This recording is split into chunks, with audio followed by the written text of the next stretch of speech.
Welcome back to Outcast Comics. I'm your host, Jose. On today's episode, we're going to be discussing Chadran, Ripclaw,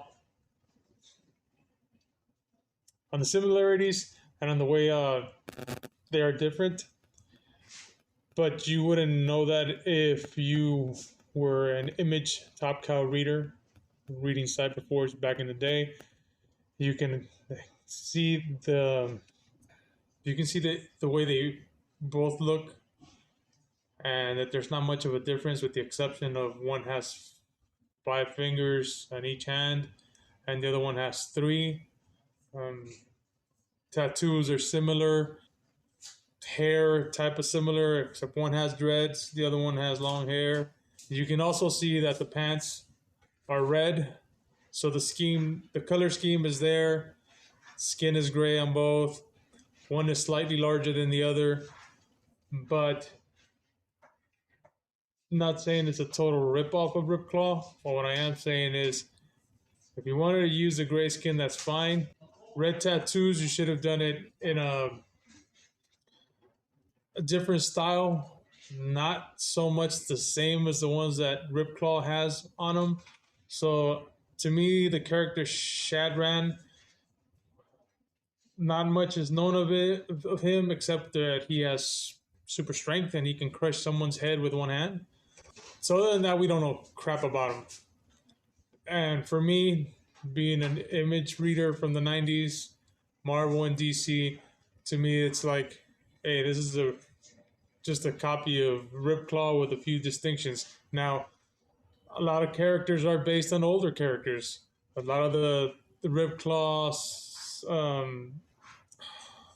can't remember the guy from Wildcats, Cyberblade or something like that.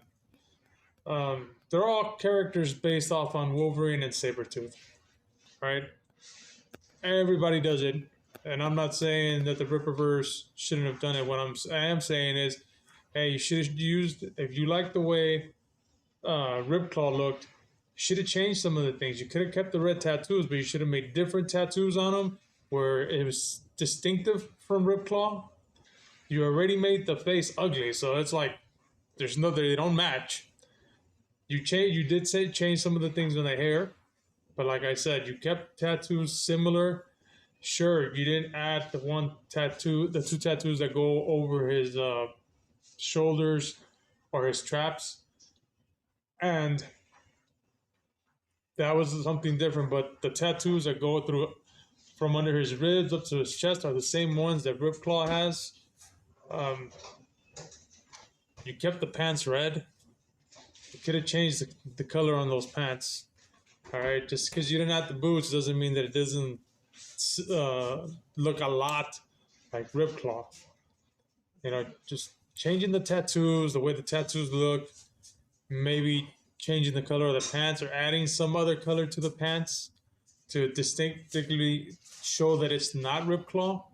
I mean, yeah, you made him bigger, but you kept too many of the things of Ripclaw. So I just suggest that some of those things would change so that you don't get too many people with comic book knowledge like myself, who's read comic books since the late 80s, all right, and had a comic book shop.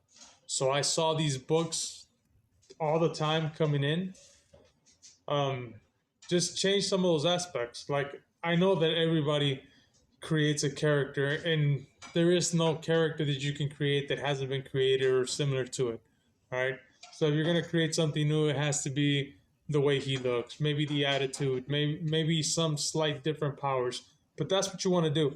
So, like I said, Chadran looks too much like Ripclaw. And for those of you who didn't know who Ripclaw was, now you know. All right. Not everything's new under the sun.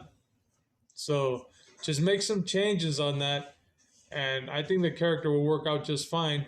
But just like I said, changes on it, you know, to make him very distinctive from Ripclaw, not just a little bit, because the savagery is there in both.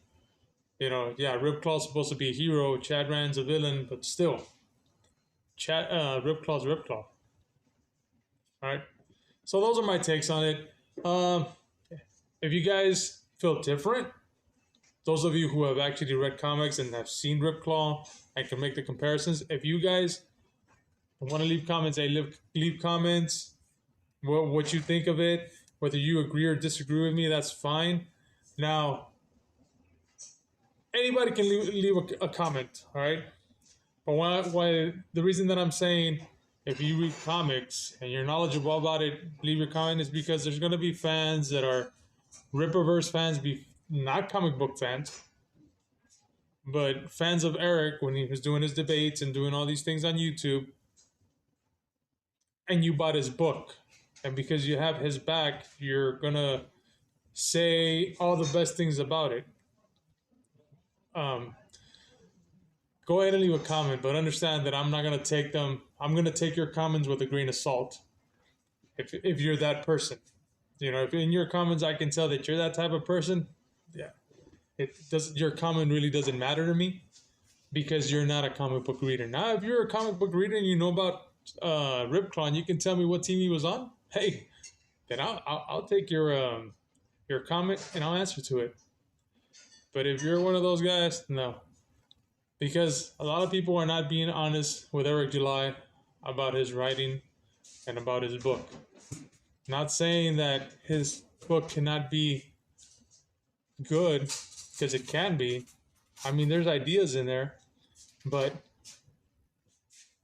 he needs to listen to comic book readers who are trying to help him. Take the comments, take the criticism, the constructive criticism, and use it. And no, do not take all the criticism that is coming just from people who you love, because they're going to tell you what you want to hear. It's like I can't go and say, I'm the greatest at something. Other people have to say it. All right? And it's not always going to be your loved ones that are the ones saying it. If your loved ones love you, they're going to tell you, hey, this looks bad, this looks wrong. This is what I think you need to change on it. All right. So, again, that's my take on Chadran, who I think is the design is a ripoff of Ripclaw. I know Eric July didn't draw him. So, he wrote him, he created him, but I know he didn't draw him. So, whoever drew him took it inspiration from Ripclaw. All right. So, that was my take. I'm rambling on too much now. Thank you guys for watching. Jose, Outcast Comics. See you in the next one.